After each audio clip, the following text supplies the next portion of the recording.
Bonjour mes enfants, c'est Kuro et aujourd'hui je suis de retour pour la dernière review de Jojo sur épisode 38 et 39.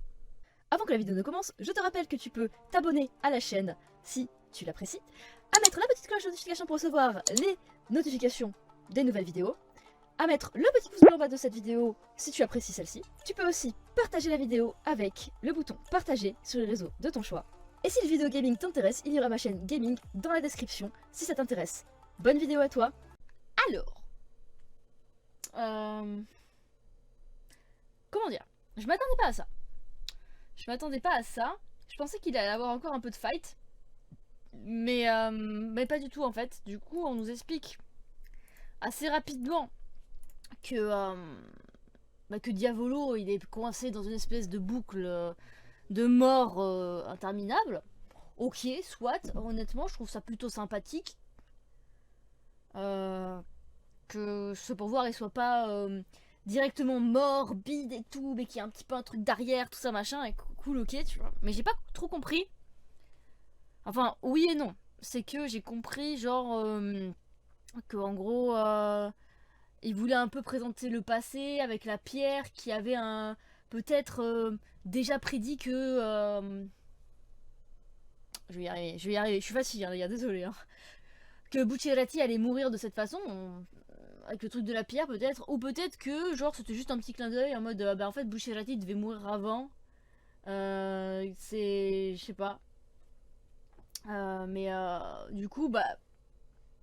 J'ai pas trop compris l'intérêt de faire un double épisode pour voir ça du passé de la bande.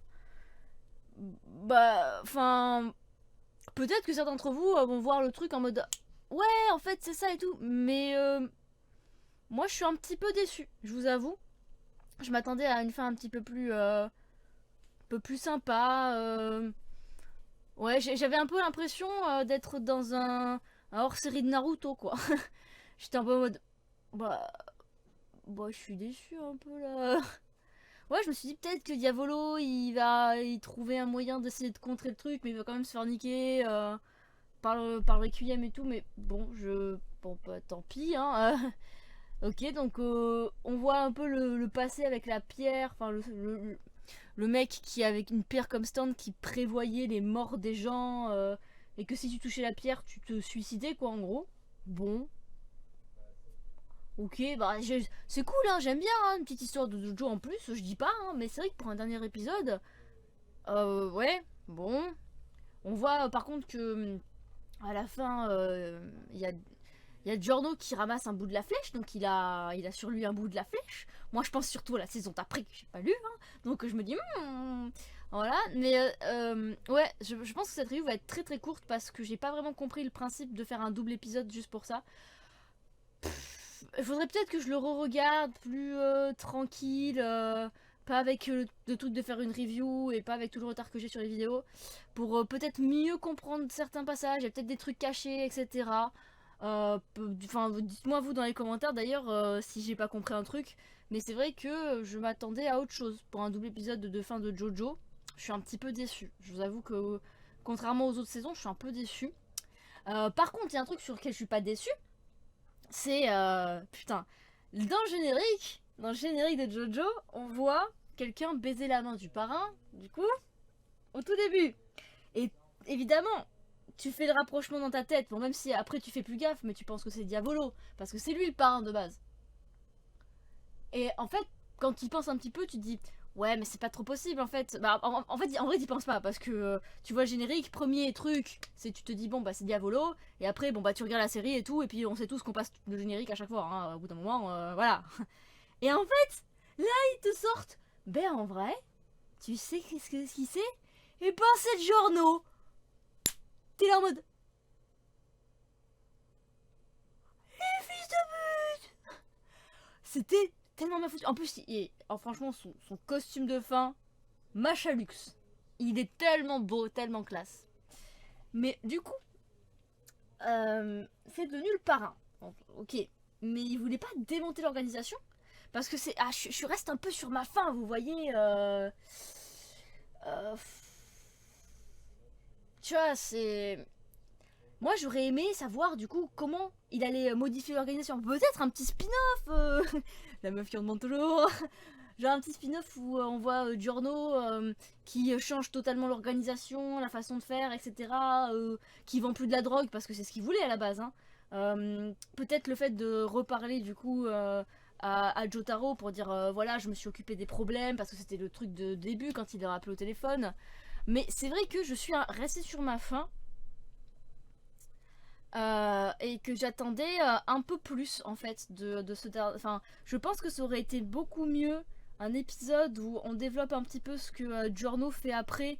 Enfin, en gros, comment il devient un peu parrain avec des petits flashs, des petits machins comme l'auteur sait bien faire, et ce qu'il a modifié dans le truc. En 2 épisodes, c'était largement faisable, plutôt que cette histoire de Pierre. J'avoue que j'aurais préféré voir ça plutôt que de voir un caillou qui poursuivait Bucciarati pendant 45 minutes. Genre bon, voilà quoi. Et puis Mista qui saute d'un immeuble sur une voiture et qui a aucun problème.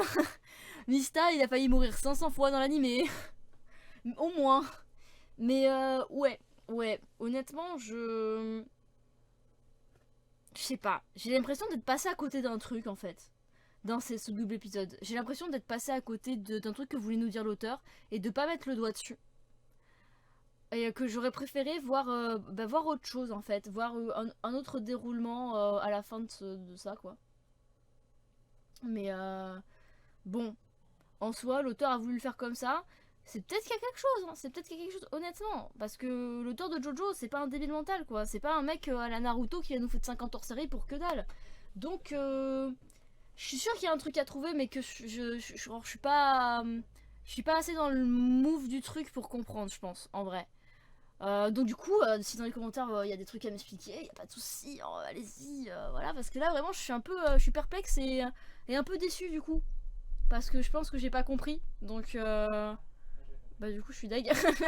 Mais je le regarderai peut-être dans mon lit tranquille sur mon portable comme ça là, pour regarderai pour voir si j'ai raté des trucs, pourquoi il y a des trucs que j'ai pas compris et tout, parce que là ouais. Mais c'est pas une de mes saisons préférées. Hein. Honnêtement, on va faire un petit topo quand même sur la saison. En vrai, il y a des trucs assez fat dans la saison et tout, je le dis pas. Trucs assez fat. Mais on va dire que pour moi c'est sympa sans plus.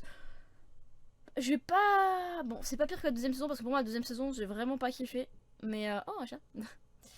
Mais en gros, si je devais faire un classement, bon, mon classement pour l'instant des JoJo, ce serait la partie Josuke en premier, la partie Jotaro en deuxième, et la partie Golden Wind en troisième, après la première partie, et puis la deuxième partie, je crois que je me suis pas trompée. J'aurais peut-être dû dire le nom des JoJo plutôt que de dire des parties, parce que c'est un peu le bordel des parties de JoJo, mais bon voilà quoi, vous avez compris. Je pense que vous avez compris un peu ce que je veux dire pour le classement. Donc, bon, je la mets en troisième. Pourquoi? Parce qu'en vrai, j'aurais pu mettre la première partie même au-dessus. Mais pourquoi? Parce que il y a quand même des trucs vachement classe qu'on apprend par rapport à la flèche. Il y a quand même Paul Naref qui revient. Il y a des trucs qui font que, ouais, quand même au-dessus, tu vois. Quand même au-dessus de la première saison, qui est quand même qui est très bien, hein, mais qui est très classique, quoi. Mais qui pour moi, voilà, il y a des trucs qui m'ont déçu dans Golden Wind. J'ai moins été happée, on va dire, par Golden Wind que par la saison avec Jotaro, par exemple. Avec Jotaro, c'était ouf. Après, c'est compliqué de rivaliser avec la saison de Jotaro parce que c'est l'instauration des stands. Donc bon, forcément. Et puis la partie Josuke, moi c'est mon JoJo préféré. Donc forcément l'objectivité n'est pas là. Voilà. Mais du coup, voilà, bon. Expliquez-moi s'il y a un truc que j'ai pas compris dans les commentaires sur cette espèce de flashback un peu bizarre. J'attends voir si du coup s'il y a des choses un peu plus intéressantes du coup dans ce double épisode que j'ai pas trop compris, tout en restant respectueux, hein. Je vais pas refaire un live pour vous expliquer qu'une review c'est un avis, ça veut dire avis, hein, que c'est pas une analyse, Que si je voulais faire une analyse, ben, j'appellerais la vidéo analyse d'épisode et pas review. Donc une review ce n'est pas objectif, c'est l'avis de quelqu'un d'autre et qu'on est là pour du coup discuter et pas s'insulter ou quoi dans les commentaires. C'est ouf quand même de devoir préciser ça. Bon là je rappelle pas le spoil parce que bah, c'est fini. J'attends avec impatience le prochain Jojo. Surtout c'est la meuf je crois. Je crois que c'est la meuf. C'est la fille de qui d'ailleurs? Je crois que c'est la fille de Jotaro je crois il me semble. Hein. Si je ne me trompe point. Il me semble que c'est la fille de Jotaro. Donc je pense que voilà. Après j'ai vu un peu son stand. Enfin je me suis un peu spoilé sur le pouvoir du stand. On verra, on verra. Allez, moi je vous laisse. D'ici la prochaine vidéo, portez-vous bien, c'était Kuro. Ciao ciao.